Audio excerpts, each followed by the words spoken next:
અત્યારે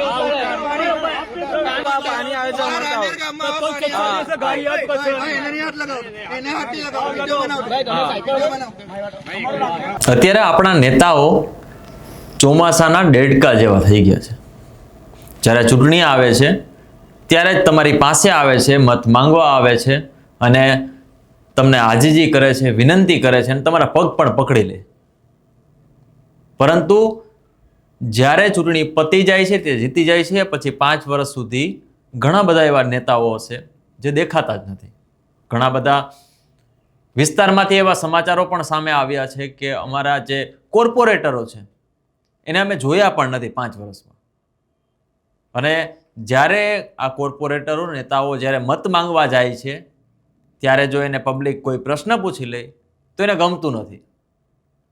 આવો જ એક વિડીયો સુરતથી સામે આવ્યો છે। આ વિડીયોમાં શું છે તેના વિશે ચર્ચા કરીશું। નમસ્કાર, હું સમ્રાટ અને તમે જોઈ રહ્યા છો ચક્રવાત।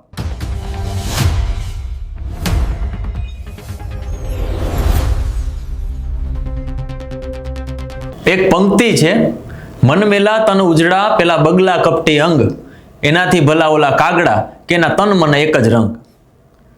આનો મતલબ એવો થાય છે કે જેનું મન મેલું હોય પણ જો તન ઉજળું હોય ને એનો ભરોસો નહીં કરવાનો, કેમ કે એ બગલા જેવા હોય છે।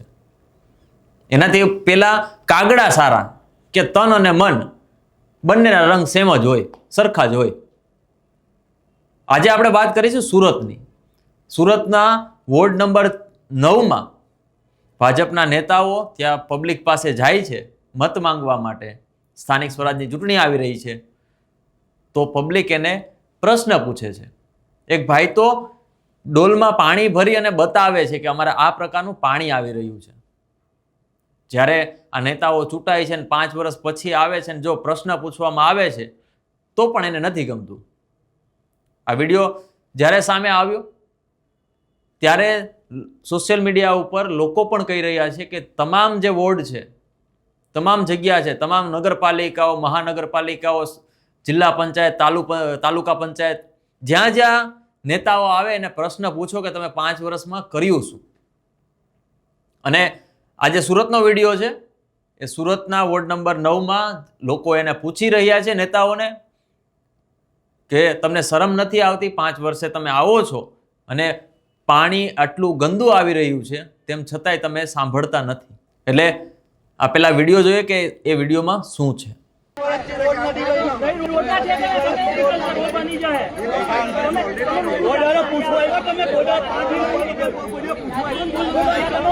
વિડિયો કેમ નહીં ઉતરે ભાઈ? કેમ નહીં ઉતરે? કેમ નહીં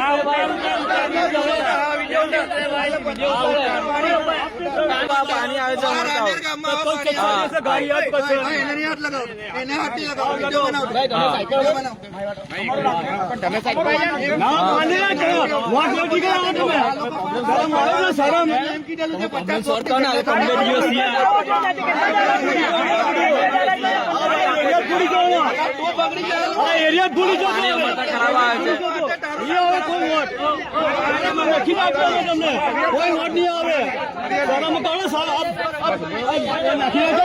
જ્યારે આ નેતાને પબ્લિકે પકડ્યા ત્યારે ન હોય એવી એના જે સપોર્ટરો છે એ વાતો કરી રહ્યા હતા।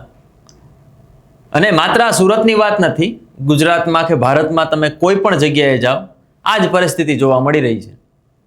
અમુક જ એવા નેતાઓ છે જે 5 વર્ષમાં જોવા મળે છે, પબ્લિકના કામ કરે છે, પરંતુ ઘણા ખરા નેતાઓ માત્ર મત માંગવા તમારા પગ પકડશે અને પછી જ્યારે ચૂંટાઈ જશે ત્યારે 5 વર્ષ સુધી જે ચોમાસાના દેડકા છે તેના જેમ દેખાશે પણ નહીં। હવે સ્થાનિક સ્વરાજની ચૂંટણીની જાહેરાત થઈ ગઈ છે। ઘણા બધા લોકો એવું કહી રહ્યા છે કે પાર્ટી જોઈને નહીં, વ્યક્તિ જોઈને મત આપો, કારણ કે વ્યક્તિ કામનો છે, પાર્ટી કામની નથી।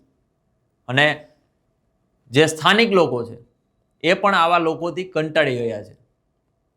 અમે પણ જ્યારે ગ્રાઉન્ડ ઉપર જઈએ છીએ ત્યારે લોકો સાથે વાત કરીએ છીએ ત્યારે લોકો પણ એનો એટલા રોદણા રોય છે કે જે કોર્પોરેટરો છે, ત્યાંના ધારાસભ્યો છે, એને ક્યારેય મળવા આવતા નથી, તેમની સમસ્યાઓ સાંભળવા માટે આવતા નથી। અને કદાચ ને આ લોકો ત્યાં જાય છે એમની પાસે તો પણ એને અમુક લોકો દ્વારા, આસપાસના લોકો દ્વારા તેને મળવા દેવામાં નથી આવતા અને તેની સમસ્યાઓ રજૂ કરવામાં નથી આવતી.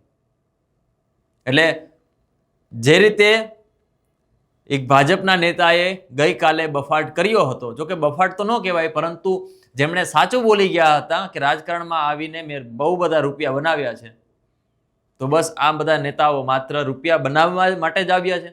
તમને શું લાગે છે? કોમેન્ટ બોક્સમાં ચોક્કસથી જણાવજો. નમસ્કાર.